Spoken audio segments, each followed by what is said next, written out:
চাকরি করতাম তখন একবার গেছি 2010-10 এরকম কিছু হবে, তাও 15 বছর হয়ে গেল আর কি। এখন জানি না কি আছে।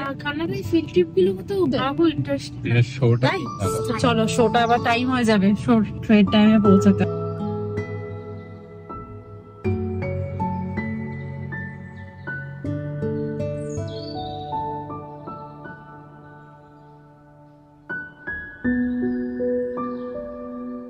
সেই ইউএসএ তে দেখেছিলাম ঠিক ওই রকম না।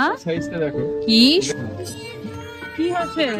ঢোকে ঢোক ড্যাডির টুইটি, ড্যাডির এটাতেই প্রবলেম হয়েছে, এটাতেই প্রবলেম, এই জায়গাটাতেই প্রবলেম।